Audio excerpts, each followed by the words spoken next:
नमस्कार दोस्तों, आप सभी का स्वागत है आपके अपने YouTube चैनल बिहारी मीडिया में। मैं सनी देवल एक बार फिर एसएससी का एनालिसिस और डिस्कशन एंड एक्सपेक्टेड क्वेश्चन का सीरीज लेकर आया हूं। कल इसका लास्ट एग्जाम है, 21 अप्रैल लास्ट डे है, तो आज और कल के बाद हम लोग एमटीएस पर काम करेंगे। तो चलिए देख लीजिए एक दो दिन। फर्स्ट क्वेश्चन है, बेसिक पूछ रहा है, the prisoner of this jail have woven these carpets. आपको पता है कि वॉइस बनाने के लिए जब कोई वॉइस बनाएगा तो एक बी का फॉर्म जोड़ा जाता है, यानी क्वेश्चन में अगर हैव है तो इसमें एगो बी का फॉर्म अपना मन से जोड़ दीजिए बीन, और उसके बाद वर्ब का प्रिजनर। तो जिस ऑप्शन में ये पैटर्न फॉलो कर रहा है वही इसका सही आंसर होगा। चलिए यहाँ पर हैव है तो हम लोग देख लेते हैं हैव बीन, यहाँ पर वर्ब दिया हुआ है, होगा नहीं, यहाँ पर कुछ है ये नहीं है तो ये भी नहीं होगा। तो हैव बीन यहाँ भी है, हैव बीन यहाँ भी है। अब समस्या फंस गया। तो आपको पता होगा कि सब्जेक्ट को ऑब्जेक्ट बना देते हैं, ऑब्जेक्ट को सब्जेक्ट बना देते हैं, ये वॉइस का रूल है। तो आप देख लीजिए, द प्रिजनर पहले है तो द प्रिजनर लास्ट में होगा। तो द प्रिजनर लास्ट में कहाँ है, यहाँ पर दीज कारपेट्स अंत में है, तो पहले तो इसका सही आंसर 3 हो जाएगा, यानी इसका सही आंसर ऑप्शन नंबर 3 होगा और 4 इसका गलत आंसर होगा। तो option number 3 is the right answer of this question. चलिए, हो सकता है क्वेश्चन वगैरह सब प्रॉपर वे में दिखाई दे रहा होगा, कमेंट करके जल्दी से बता दीजिए एक बार। चलिए, मिस स्पेलिंग है, स्पेलिंग टेस्ट है, इसको देखते हैं, समझने का प्रयास करते हैं। Tariff, parachute, partner, sergeant. तो टेरिफ में एक ही आर होता है, TARIFF। टेरिफ में एक ही आर होता है। पैरासूट सही है, पार्टनर भी सही है, सार्जेंट भी सही है। सार्जेंट एक प्रकार का पुलिस ऑफिसर होता है, कॉप के सेंस में सार्जेंट का प्रयोग करते हैं। चलिए, प्रीसियस, एंटोनिम्स पूछा। प्रीसियस का मतलब होता है रेयर, कॉस्टली के सेंस में कर सकते हैं। तो ऑप्शन ए और ऑप्शन बी तो इसका साइनो हो गया। तो इसका एंटो पूछ रहा था, इसको प्रीसियस का चीप। सिंपल नहीं होगा, सिंपल का मतलब होता है साधारण, जिसमें कम। तो चीप हो गया कि एकदम लो ग्रेड का। प्रीसियस हाई, तो उसका एंटो पूछ रहा है तो cheap is the right answer. Speed greater than that of sound, एक ऐसा स्पीड होना चाहिए जो साउंड के गति से भी तेज होता है। तो आपको चलिए बता, कैकोफोनिक का मतलब होता है, कैको का मतलब होता है कर्कश, ये निगेटिव साउंड देता है, यानी जहां तक भी कैक CSC लगा हुआ है वो निगेटिव साउंड आपका देगा, यानी खराब, एक ऐसा साउंड जो आपको इरिटेट कराए। तो हार्मोनिक, ये तो हो गया आपका जो हारमोनियम बजाते हैं उसके सेंस में। देखिए अब यहां समझे, सुपरसोनिक, सबसोनिक। सुपरसोनिक करने का मतलब होता है, मान के चलिए इस साउंड का स्पीड है, मान के चलिए इस साउंड है, इस साउंड है, इससे ज्यादा होगा तो सुपर, इससे कम होगा तो सब। तो सबसोनिक, सुपरसोनिक। आप देखते होंगे कि भारत में सुपरसोनिक मिसाइल बना लिया है। इसका कहने का सारांश ये है कि भारत ने साउंड से भी तेज चलने वाले चीज का मिसाइल बना लिया, जो साउंड की गति से भी तेज चलता है, उस चीज का निर्माण किया। और सबसोनिक तो हो गया कि साउंड की गति से कम। तो इसका सही आंसर होगा सुपरसोनिक। सुपरसोनिक इसका सही आंसर होगा। चलिए, the house has been auction, has had के बाद हमेशा वर्ब का तीसरा रूप का प्रयोग किया जाता है। तो इसमें तो सबसे पहले नो सब्स्टिट्यूशन होगा, क्योंकि इसमें इंप्रूवमेंट का आवश्यकता है। वाज होगा नहीं, क्योंकि हैव का बात कर रहा है।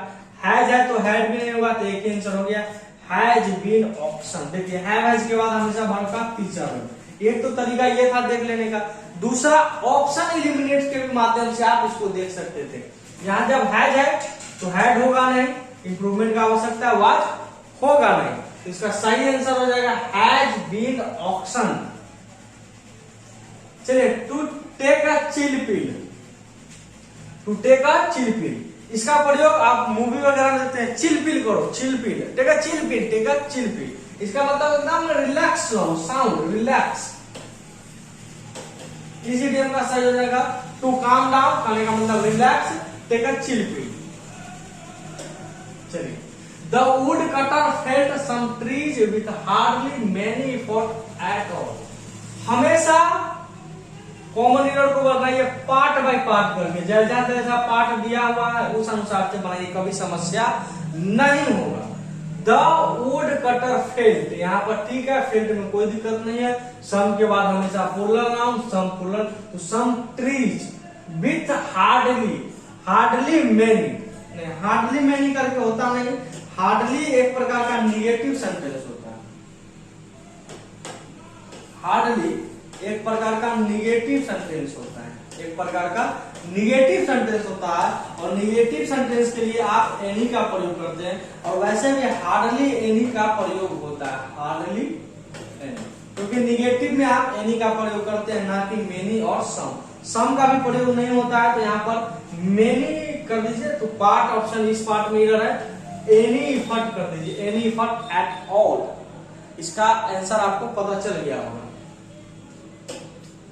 चलिए, ए पैलेस वेयर कॉइन्स, मेटल्स और टोकन्स आर मेड, एक ऐसा जगह जहां पर कॉइन को बनाया जाता हो, मेटल को बनाया जाता हो, टोकन आर मेड, ये सब का बनते हैं। कास्टिंग, कास्टिंग का मतलब होता है कोई भी चीज ब्रॉडकास्ट जो करते हैं टेलीविजन से, उस प्रकार से होता है। मिल का मतलब होता है कि जहां पर कोई अमूमन कोई सामान वगैरह बनाया जाता है। वर्कशॉप, जहां पर आप काम करते हैं, जैसे कोई भी वर्कशॉप हो गया, गैरेज टाइप का हो गया।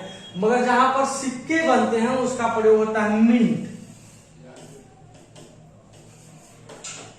जहां पर कॉइन को बनाया जाता है और सिक्कों का निर्माण किया जाता है, उसके लिए प्रयोग करते हैं, मिंट का प्रयोग करते हैं, MINT, याद रखिएगा। The sun rays burn my face, बहुत आसान सा वॉइस का क्वेश्चन, समझिएगा। वॉइस बनाने के लिए क्या आवश्यकता है मेरे भाई, एक बी का फॉर्म और उसके बाद वर्ब का तीसरा, यही पैसिव वॉइस है, यही पैसिव वॉइस है, इसके अलावा कुछ होता नहीं है। पैसिव वॉइस जब कभी भी आप बनाइए, चेक करिए, एगो बी का फॉर्म और उसके बाद वर्ब का तीसरा रूप।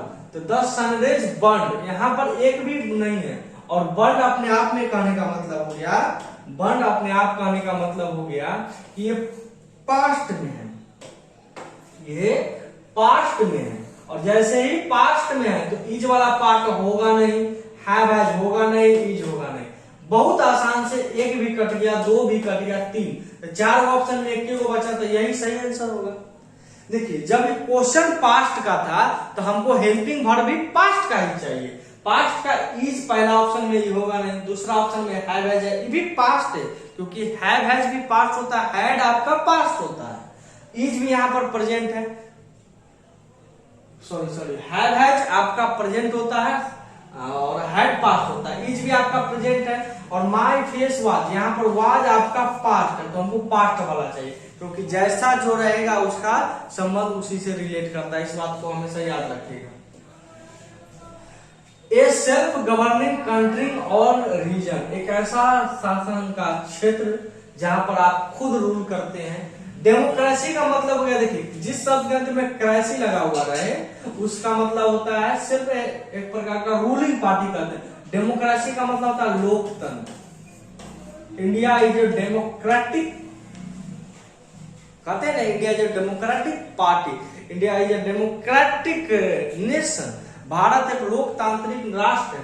तो डेमोक्रेसी मतलब होता है लोकतंत्र, मोनार्ची का मतलब होता है राजतंत्र, जहां पर सिर्फ राजाओं का चला जाता है। एनआरसी का मतलब होता है अराजकता, जहां पर कोई न शासन करता हुआ, जितना जे मन में आया से किया। ऑटोनॉमी का मतलब होता है स्वयं का शासन, स्वयं का शासन।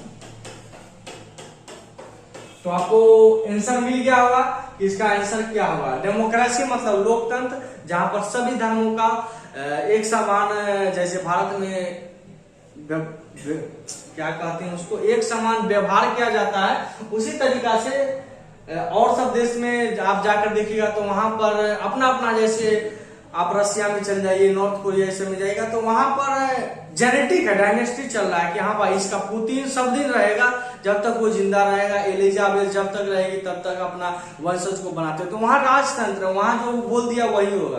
मगर भारत में आप अगर कोई कुछ बोलता है तो वहां पर आप ऑब्जेक्शन लगा सकते हैं, ये एक बेनिफिट होता है डेमोक्रेसी का। तो इसका आंसर हो जाएगा ऑटोनोमी, जहां पर स्वयं का शासन, अपना राज हो, न कहते हैं बिजनेस करेंगे अपना राज्य चलेगा, जो करने का मन होगा, किसी का गुलाम हम नहीं बनेंगे।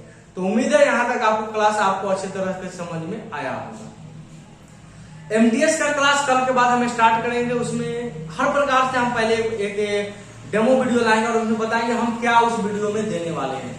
अगर एमटीएस का क्लास आप करना चाहते हैं तो कमेंट करके बताइए। कल इसका लास्ट सीरीज है, कल के बाद हम ये क्लास नहीं करेंगे। उसके बाद हम लोग सीधा एमटीएस पर फोकस करेंगे और सीएचएसएल पर। चलिए मिलते हैं हम लोग नेक्स्ट वीडियो में। अगर चैनल पर नए हैं तो चैनल को लाइक शेयर सब्सक्राइब जरूर कर दीजिएगा। आपका दिन शुभ हो, मुस्कुराते रहिए, हंसते रहिए। धन्यवाद।